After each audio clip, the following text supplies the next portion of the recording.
राष्ट्रप्रवाह Vidarbha news में आप सभी का स्वागत है। मैं मनन व्यास और आज की देखते हैं ताजा खबर। लाडली बहन योजना में बदलाव तथा मापदंड बदले जाने की चर्चा के बीच आज मुख्यमंत्री देवेंद्र फडणवीस ने विधानसभा में इस संबंध में बयान दिया। देवेंद्र फडणवीस ने अपने भाषण में महायुति की महान जीत के लिए मतदाताओं, लाडली बहनों, सहयोगियों, कार्यकर्ताओं को धन्यवाद दिया। इस बीच मुख्यमंत्री ने लाडली बहन योजना को लेकर उठे संदेह को खारिज कर दिया। फडणवीस ने कहा कि मैं आज इस सदन को आश्वस्त करना चाहता हूँ कि हमारे मन में कोई संदेह नहीं होना चाहिए। हमने जो वादे किए हैं, जो योजनाएं हमने शुरू की है, उनमें से किसी को भी हम बंद नहीं होने देंगे। महायुति से प्यार करने वाली लाडली बहनों के खाते में विधानसभा सत्र समाप्त होते ही हम दिसंबर का हफ्ता उनके खाते में जमा कर देंगे। उन्होंने कहा कि कुछ ने तो 4-4 खाते खोल रखे हैं। जिस प्रकार समाज में कुछ अच्छी प्रवृत्तियां होती है, उसी प्रकार कुछ बुरी प्रवृत्तियां भी होती है। यदि किसी योजना का कोई दुरुपयोग करता है तो यह हमारी जिम्मेदारी है कि जनता के पैसे का सही उपयोग हो, क्योंकि हमें बाद में पता चला कि उस आदमी ने 9 खाते खोले तो आप उसे प्यारी बहन कैसे कह सकते हैं। इन शब्दों में देवेंद्र फडणवीस ने योजना का दुरुपयोग करने वालों को चेतावनी दी। ज्ञात रहे कि लाडली बहन योजना के निकष शिथिल करने के बाद सरकारी अधिकारियों की पत्नियों सहित इनकम टैक्स पेयर महिलाओं ने भी इस योजना का लाभ लिया है, जिससे आमजनों में इस संबंध में रोष है और मांग की जा रही है कि सच्चे लाभार्थियों को ही लाभ मिले, इसकी तहकीकात हो। कोणतीही शंका मनात ठेवू नका। जी आश्वासनं आम्ही दिलेली आहेत, ज्या योजना आम्ही सुरू केलेल्या आहेत, एकही योजना आम्ही बंद होऊ देणार नाही। त्या लाडक्या बहिणींनी महायुतीवर प्रेम दाखवलं, हे अधिवेशन संपल्याबरोबर डिसेंबर महिन्याचा हप्ता त्यांच्या खात्यामध्ये आम्ही टाकतो। मंत्री पद नहीं मिलने से नाराज विधायक रवि राणा ने आज जिलाधिकारी कार्यालय में जनता की समस्याओं को लेकर अधिकारियों की क्लास ली। इस समय राणा ने पत्रकारों को जानकारी देते हुए कहा कि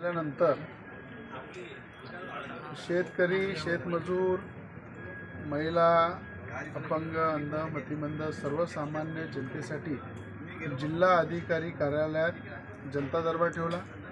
अनेक जिल्ह्यामधले जे विषय होते ते जिल्हा अधिकारी कार्यालयात संबंधित जेवढे अधिकारी आहे, SDO आहे, तहसीलदार आहे, भूमी अभिलेख अधिकारी आहे, आरोग्य अधिकारी आहे, BDO आहे, वेगवेगळ्या विभागाच्या माध्यमातून त्या सगळ्या लोकांचं म्हणणं ऐकून घेतलं, त्यांना त्या ठिकाणी न्याय दिला आणि PD प्रकल्पाच्या 7 ते 8 गावाचा पुनर्वसनाचा जो प्रश्न होता, त्याच्यामध्ये जे गावं पुनर्वसित झालेले आहे त्यांना जागा उपलब्ध करून दिली पाहिजे। याच्यासाठी 65 एकर जागा ही बलगाव रोडवर कृषी विभागाची जागा आपण पुनर्वसनासाठी दिली। आज निर्णय घेतला त्या संदर्भात।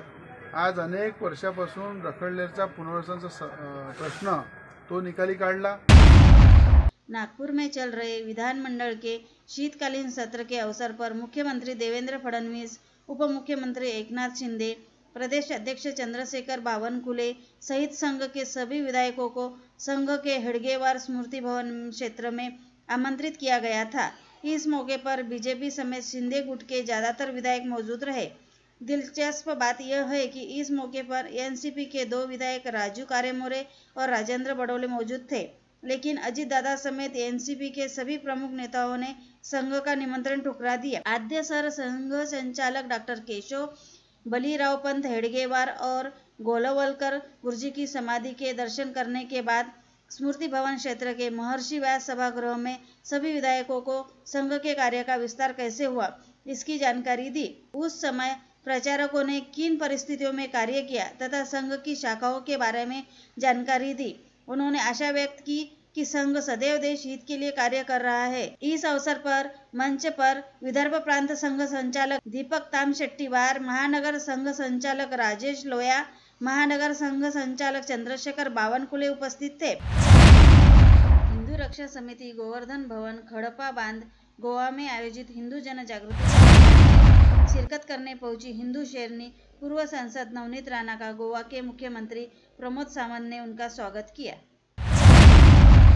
आज तड़के नागपुरी गेट पुलिस ने 27 गोवंश लदे ट्रक को जब्त किया। ट्रक चालक और मालक के विरुद्ध विभिन्न धाराओं के तहत केस दर्ज किया है। गाड़ी में 16 गाय, 10 बछड़े और 1 गोरा जब्त किया गया है। ट्रक भी जब्त किया गया। यह कार्रवाई उपायुक्त गणेश शिंदे उपायुक्त कल्पना बारवकर, सहायक आयुक्त अरुण पाटिल के मार्गदर्शन में निरीक्षक हनुमंत उरुलागोडवार के दल ने किया। पुलिस ने बताया कि 18 दिसंबर को रात में ड्यूटी दौरान लालखड़ी चौक की दरगाह के पास ट्रक में अवैध रूप से लाया गया गोवंश रहने की खबर मिली। डीबी पथक और नाइट अधिकारी सहायक निरीक्षक अनंता ठाकरे ने मौके पर जाकर पुष्टि की। फिर रेड की गई। छापे में पुलिस ने गोवंश जब्त किया, जिसे मुंह और पैर रस्सी से बांधकर ट्रक में ठूसा गया था। बचाए गए गोवंश को गोरक्षण संस्थान दस्तू नगर में रखा गया है। अचलपुर के भूमि अभिलेख कार्यालय में नौकरी करने वाली महिला के बारे में सूचना अधिकार के तहत जानकारी मांगे जाने पर उसकी नौकरी चले जाने की धमकी देते हुए नौकरी बचाने हेतु 5 लाख रुपए की रिश्वत मांगी गई। इसे लेकर मिली शिकायत के आधार पर परतवाड़ा पुलिस ने धारनी निवासी 45 वर्षीय प्रेम थॉमस के खिलाफ मामला दर्ज करते हुए जांच करनी शुरू कर दी है।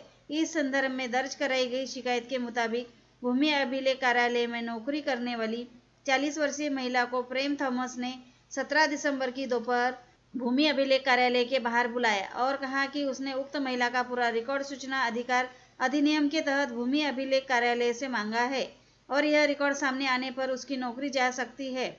ऐसे में यदि उक्त महिला को अपनी नौकरी बचानी है तो वह तुरंत 5 लाख रुपए लाकर दे। इस बात की शिकायत उक्त 40 वर्षीय महिला ने परतवाड़ा पुलिस थाने में दर्ज कराई, जिसके आधार पर परतवाड़ा पुलिस ने आपराधिक मामला दर्ज कर जांच शुरू कर दी। विधान भवन क्षेत्र में पत्रकारों से बात करते हुए भाजपा विधायक सुरेश धस ने आलोचना की कि मेरे निर्वाचन क्षेत्र में भाजपा की पंकजा मुंडे ने काम नहीं किया, जिससे नया विवाद पैदा होने की संभावना है, क्योंकि पार्टी विधायक ने ही बीजेपी मंत्री पंकजा मुंडे पर गंभीर आरोप लगाया है। विधानसभा चुनाव के बाद बीड़ जिले के बीजेपी के भीतर विवाद की चिंगारी भड़क उठी है। बीड़ जिले के अष्टी विधानसभा क्षेत्र से चुने गए बीजेपी विधायक सुरेश धस ने आरोप लगाया है कि मंत्री पंकजा मुंडे ने चुनाव के दौरान मेरे निर्वाचन क्षेत्र में बीजेपी के लिए काम नहीं किया। विधानमंडल क्षेत्र के पत्रकारों से बात करते हुए उन्होंने कहा कि उन्होंने इस संबंध में प्रथम दर्शनी वरिष्ठों से शिकायत की है। मंत्री पंकजा मुंडे पर सीधा आरोप लगाने से राजनीतिक गलियारों में हलचल मच गई है। इस दौरान उन्होंने कहा कि बीड़ में सरपंच संजय देशमुख की वजह से काफी तनाव है। विपक्ष इस मामले में धनंजय मुंडे पर आरोप लगा रहा है। इस मामले में सुरेश धस ने भी कड़ा रुख अपनाया है। धस ने इस हत्याकांड में विष्णु चाटे और उसके गिरोह के खिलाफ कार्रवाई की मांग की है।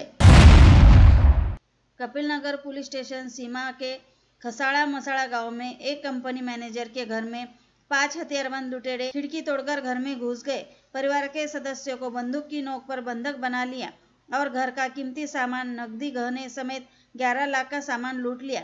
भागने के दौरान मैनेजर को उसी की कार में अगवा कर कोराड़ी पहुंचने के बाद अवध मैनेजर को कार से धक्का देकर उसी की गाड़ी में फरार हो गए।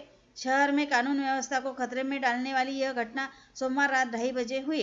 60 वर्षीय खसाड़ा मसाड़ा के जगदम्बा नगर निवासी राजेश शेम्बिल पांडे अपनी पत्नी और बेटी के साथ रहते हैं। राजेश पांडे एक ट्रांसपोर्ट कंपनी में मैनेजर के पद पर कार्यरत है। रात करीब 2 बजे 5 हथियारबंद लुटेरे खिड़की की चौखट काटकर घर में घुस गए। पहली मंजिल पर घुसते ही उनमें से एक ने राजेश की गर्दन पर तलवार रख दी। पत्नी और बेटी को कुर्सी पर बैठाए रखा। अलमारी में रखा 6 लाख रुपए और 5 लाख रुपए कीमती का सोना, कुल 11 लाख रुपए का सामान एक बैग में भर लिया। फिर राजेश से कार की चाबी मांगी गई। राजेश को चाकू की नोक पर बाहर निकाला गया और कार में डाल दिया गया। इस मामले में कपिल नगर पुलिस ने शिकायत के आधार पर मामला दर्ज कर लिया है।